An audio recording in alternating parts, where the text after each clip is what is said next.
दुर्गा सप्तशती का चौथा अध्याय, जिसमें इंद्रादि देवताओं द्वारा देवी की स्तुति का वर्णन हुआ है। सिद्धि की इच्छा रखने वाले पुरुष जिनकी सेवा करते हैं तथा देवता जिन्हें सब ओर से घेरे रहते हैं, उन जया नाम वाली दुर्गा देवी का ध्यान करें। उनके श्रीअंगों की आभा काले मेघ के समान श्याम है। वे अपने कटाक्षों से शत्रु समूह को भय प्रदान करती है।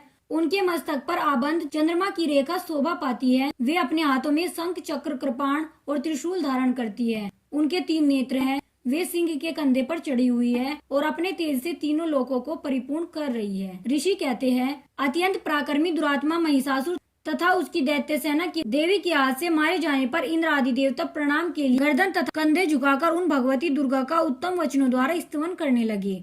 उस समय उनके सुंदर अंगों में अत्यंत हर्ष के कारण रोमांच हो आया था। देवता बोले, संपूर्ण देवताओं की शक्ति का समुदाय इनका स्वरूप है तथा जिन देवी ने अपनी शक्ति से संपूर्ण जगत को व्याप्त कर रखा है, समस्त देवता और महर्षियों की पूजनीय उन जगदम्बा को हम भक्ति पूर्वक नमस्कार करते हैं। वे हम लोगों का कल्याण करें। जिनके अनुपम प्रभाव और बल का वर्णन करने में भगवान शेषनाग, ब्रह्मा जी तथा महादेव जी भी समर्थ नहीं है। वे भगवती चंडी का संपूर्ण जगत का पालन एवं अशुभ भय का नाश करने का विचार करे। जो पुण्यात्माओं के घरों में स्वयं लक्ष्मी रूप से, पापियों के यहाँ दरिद्रता रूप से, शुद्ध अंतःकरण वाले पुरुषों के हृदय में बुद्धि रूप से, सत्पुरुषों में श्रद्धा रूप से तथा कुलीन मनुष्य में लज्जा रूप से निवास करती है, उन आप भगवती दुर्गा को हम नमस्कार करते हैं। देवी, आप संपूर्ण विश्व का पालन कीजिए। देवी, आपके इस अचिंतनीय रूप का, असुरों का नाश करने वाले भारी पराक्रम का तथा समस्त देवताओं और दैत्यों के समक्ष युद्ध में प्रकट किए हुए आपके अद्भुत चरित्रों का हम किस प्रकार वर्णन करें। आप संपूर्ण जगत की उत्पत्ति में कारण है। आप में सत्वगुण, रजोगुण, तमोगुण ये तीनों गुण मौजूद है, तो भी दोषों के साथ आपका संसर्ग नहीं जान पड़ता। भगवान विष्णु और महादेव जी आदि देवता भी आपका पार नहीं पाते। आप ही सबका आश्रय है। यह समस्त जगत आपका अंशभूत है, क्योंकि आप सबकी आदिभूत अव्याकृता प्राप्त प्रकृति है। देवी, संपूर्ण यज्ञों में जिसके उच्चारण से सब देवता तृप्ति लाभ करते हैं, वह स्वाहा आप ही है। इसके अतिरिक्त आप पितरों की भी तृप्ति का कारण है, अतः सब लोग आपको स्वधा भी कहते हैं। देवी, जो मोक्ष की प्राप्ति का साधन है, अचिंत्य महाव्रत स्वरूपा है, समस्त दोषों से रहित, जितेंद्रिय तत्व को ही सार वस्तु मानने वाले तथा मोक्ष की अभिलाषा रखने वाले मुनि जिसका अभ्यास करते हैं, वह भगवती पराविद्या आप ही है। आप शब्द स्वरूपा है। अत्यंत निर्मल ऋग्वेद, यजुर्वेद तथा उद्गीत के मनोहर पदों के पाठ से युक्त सामवेद का भी आधार आप ही है। आप देवी तीनों वेद और भगवती 6 ऐश्वर्यों से युक्त है। इस विश्व की उत्पत्ति एवं पालन के लिए आप ही वार्ता, खेती एवं आजीविका के रूप में प्रकट हुई है। आप संपूर्ण जगत की घोर पीड़ा का नाश करने वाली है। देवी, जिससे समस्त शास्त्रों के सार का ज्ञान होता है, वह मेधा शक्ति आप ही है। दुर्गम भवसागर से पार उतारने वाली नौका रूप दुर्गा देवी भी आप ही है। आपकी कहीं भी आसक्ति नहीं है। कैटव के शत्रु भगवान विष्णु के वक्ष स्थल में एकमात्र निवास करने वाली भगवती लक्ष्मी तथा भगवान चंद्रशेखर द्वारा सम्मानित गौरी देवी आप ही है।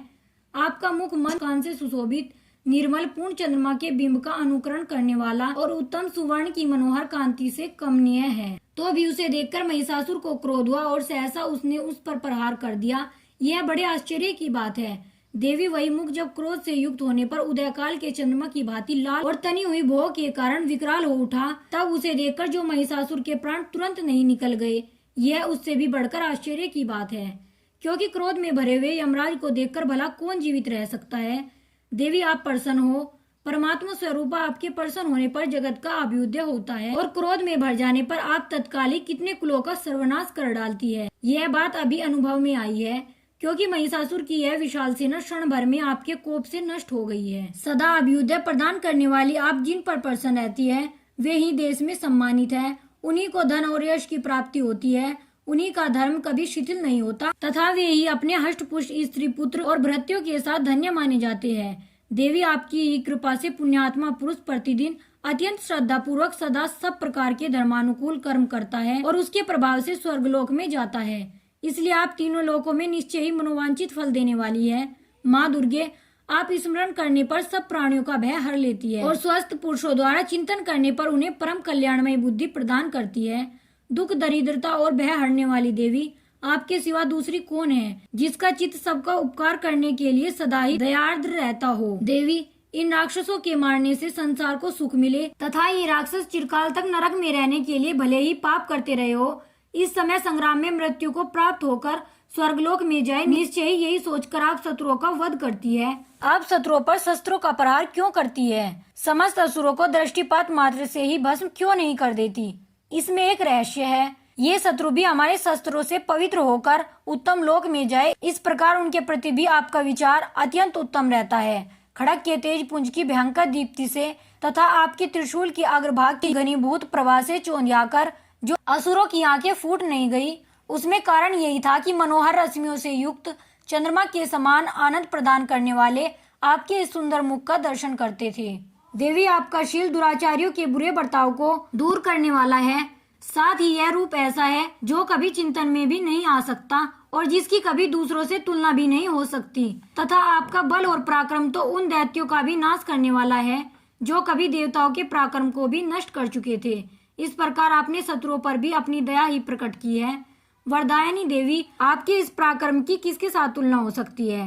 तथा शत्रुओं को भय देने वाला एवं अत्यंत मनोहर ऐसा रूप भी आपके सिवा और कहाँ है? हृदय में कृपा और युद्ध में निष्ठुरता, ये दोनों बातें तीनों लोकों के भीतर केवल आप में ही देखी गई है। माता, अपने शत्रुओं का नाश करके इस समस्त त्रिलोकी की रक्षा की है। उन शत्रुओं को भी युद्ध भूमि में मारकर स्वर्गलोक में पहुंचाया है तथा उन्मत्त दैत्यों से प्राप्त होने वालों के भय को भी दूर कर दिया है। आपको हमारा नमस्कार है। देवी, आप शूल से हमारी रक्षा करे। अंबिके, आप खड़ग से हमारी रक्षा करे तथा घंटा की ध्वनि और धनुष की टंकार से भी हम लोगों की रक्षा करे। चंडी के पूर्व, पश्चिम और दक्षिण दिशा में आप हमारी रक्षा करे तथा ईश्वरी अपने त्रिशूल को घुमाकर आप उत्तर दिशा में भी हमारी रक्षा करे। तीनों लोकों में आपके जो परम सुंदर एवं अत्यंत भयंकर रूप विचरते रहते हैं, उनके द्वारा भी आप हमारी तथा इस भूलोक की रक्षा करें। अंबिके, आपके कर पल्लवों में शोभा पाने वाले खड़ग, शूल और गदा आदि जो अस्त्र हो, उन सब के द्वारा आप सब ओर से हम लोगों की रक्षा करें।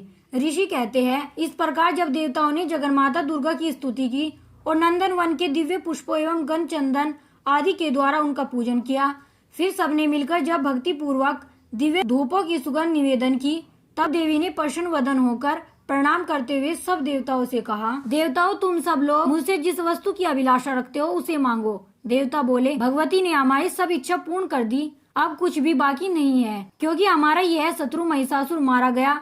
महेश्वरी, इतने पर भी यदि आप हमें और वर देना चाहती है तो हम जब जब आपका स्मरण करें तब तब आप दर्शन देकर हम लोगों के महान संकट दूर कर दिया करे। तथा प्रसन्न मुखी अंबिके, जो मनुष्य इन स्त्रोतों द्वारा आपकी स्तुति करे, उसे वित्त, समृद्धि और वैभव देने के साथ ही उसकी धन और स्त्री आदि संपत्ति को भी बढ़ाने के लिए आप सदा हम पर प्रसन्न रहे। ऋषि कहते हैं, राजन, देवताओं ने जब अपने तथा जगत के कल्याण के लिए भद्रकाली देवी को इस प्रकार प्रसन्न किया, तब वे तथास्तु कहकर वहीं अंतर्ध्यान हो गई। भूपाल, इस प्रकार पूर्व काल में तीनों लोकों का हित चाहने वाली देवी जिस प्रकार देवताओं के शरीर से प्रकट हुई थी, वह सब कथा मैंने कह सुनाई। अब पुनः देवताओं का उपकार करने वाली वे देवी दुष्ट दैत्यों तथा शुंभ निशुंभ का वध करने एवं सब लोगों की रक्षा करने के लिए गौरी देवी के शरीर से जिस प्रकार प्रकट हुई, वह सब प्रसंग मेरे मुंह से सुनो, मैं उसका तुमसे यथावत वर्णन करता हूँ। इस प्रकार श्री मार्कंडेय पुराण में सर्वणिक मनवंतर की कथा के अंतर्गत देवी महात्म्य में शक्रादि स्तुति नामक चौथा अध्याय पूरा हुआ। जय माता दी।